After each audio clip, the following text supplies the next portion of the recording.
I'm a lot like my mother. Always falling over.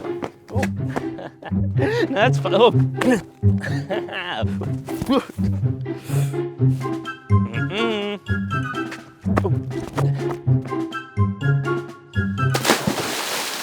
Sadly, I am also a lot like my father. Too proud.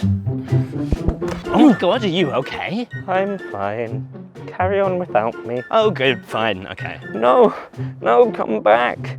As I lay there on the ground, abandoned again, I couldn't help but wonder, did my constant collapses actually hold a wider lesson about the peril of our planet? What a current cultural reference. But seriously, this is one of my and many researchers' biggest fears about climate change, that the planet will fall over. What I'm talking about here are tipping points, the fear of pushing the planet past the point of no return. Let's break it down. The more fossil fuels we burn, the more greenhouse gases we emit, and the further we push our planet from where it started. And while I know this looks pretty cool, it's heating the planet up. That means more sea level rise, more extreme weather, all that bad stuff that we're always talking about. But we can stop pushing. If we stop emitting greenhouse gases like CO2, we stop heating up the planet and making the situation worse.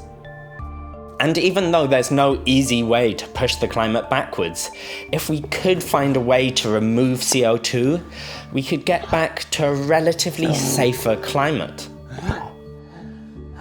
That is, unless we've passed a tipping point. Tipping points are where things spiral out of control, where even if we stop pushing, we can't stop travelling down them, with potentially catastrophic consequences. Worse still, many tipping points are irreversible. Once we pass them, it's impossible to push the planet back to where we were before.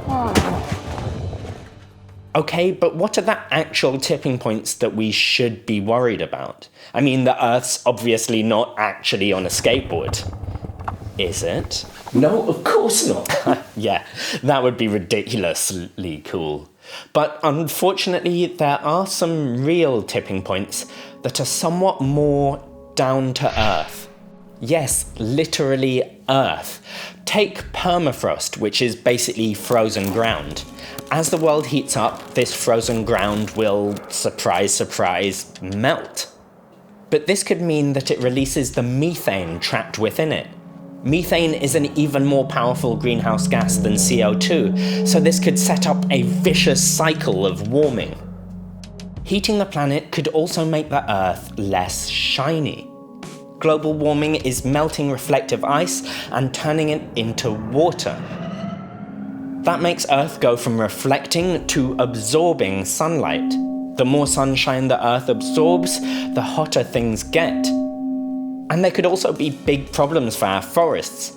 Heat, drought, wildfires, all these things could kill off trees and stop forests from being able to absorb as much CO2. And right now, the Amazon is also facing serious deforestation. That could mean that the rainforest system collapses and the Amazon, well, stops being a rainforest at all. Yeah, I don't have any funny visuals for that one. And these are just some of the tipping points that researchers are worried that we could tumble down. The problem is, we're kind of driving blind. We don't know exactly when they would kick in, when we would reach that terrifying point of no return. So what can we do to protect our planet and ourselves? Well, to reduce the chance of hitting a tipping point, we need to get to net zero greenhouse gas emissions as quickly as possible. That is not an easy task, but our politicians need to know that we're up for it. So write to yours and ask them when they think we should be hitting that 0 point. After all, we don't want to end up like this guy. Thanks a lot for watching, and if you're new here, make sure to subscribe. I've got a video coming out about whether or not it's too late to do something about climate change. Spoiler alert, it's never too late to do something about climate change.